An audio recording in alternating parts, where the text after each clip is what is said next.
Olá, meus irmãos, tudo bem com vocês? Pois é. Ontem foi passado, ficou na história. Vivo agora?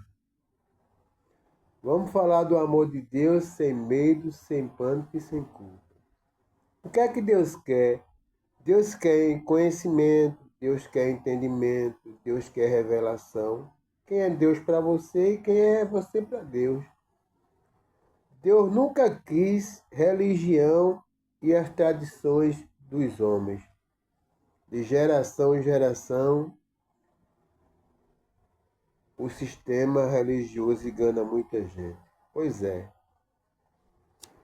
Vamos falar do Evangelho da Graça de Deus. Por quê? Jesus disse examinar as Escrituras, porque nela contém a vida eterna. E Jesus, para mim, não é muito mentiroso, não, viu? Agora, para muitos, Jesus é mentiroso, porque Jesus diz uma coisa na palavra dele e faz em outra.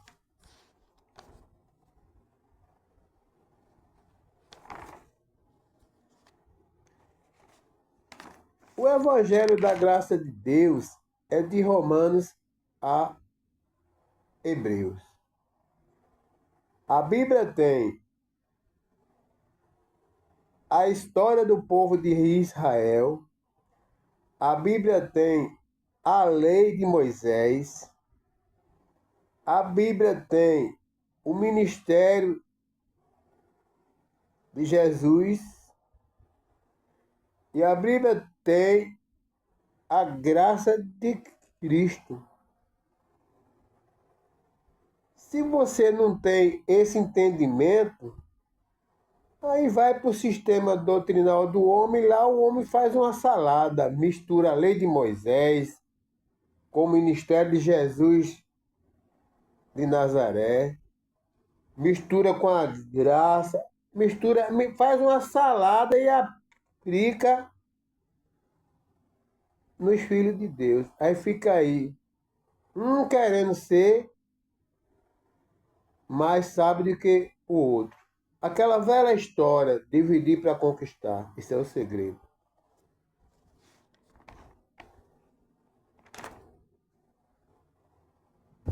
O que Deus disse a Paulo, porque Paulo, todo religioso conhece a história de Paulo, todo, mas não tem entendimento, não tem a revelação, tem zelo de Deus. Deus disse a Paulo: a minha graça te basta, porque o poder de Deus se aperfeiçoa na fraqueza humana. Após Paulo orar para remover um espinho na carne, que possivelmente servia para impedi-lo de se exaltar, Deus respondeu que sua graça seria suficiente para sustentá-lo. Isso significa que, em vez de livrar Paulo do sofrimento, Deus daria a ele a força necessária para suportá-lo,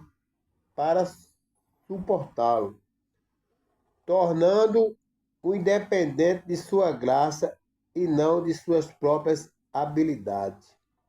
A graça de Deus é o único meio que transforma o homem, porque transforma o homem interior. Eu que o diga isso. O propósito do espinho na carne para manter Paulo humilde e impedir que ele se orgulhasse das grandes revelações que recebe. É assim, todos que têm a revelação da graça de Deus, Deus deixa um espinho na carne. Para quê? Para que não fique soberbo. Né? A gente vê aí o sistema religioso, meu Deus. Significado da graça. A graça de Deus é um presente imerecido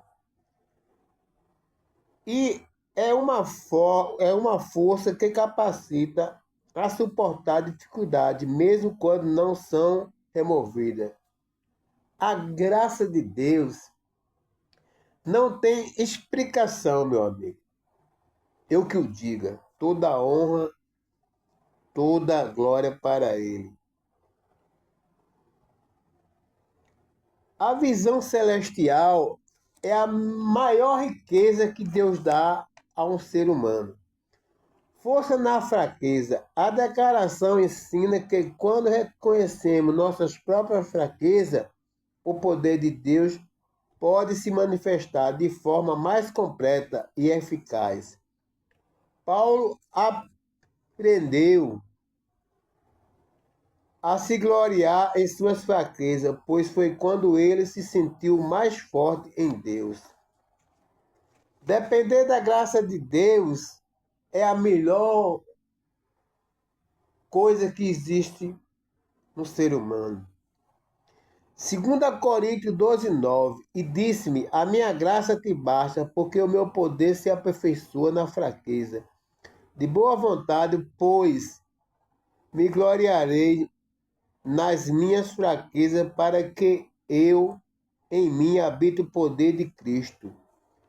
Embora a frase expresse de forma paradoxal, um princípio geral aqui se refere ao poder de Cristo que atua naquele que confia nele.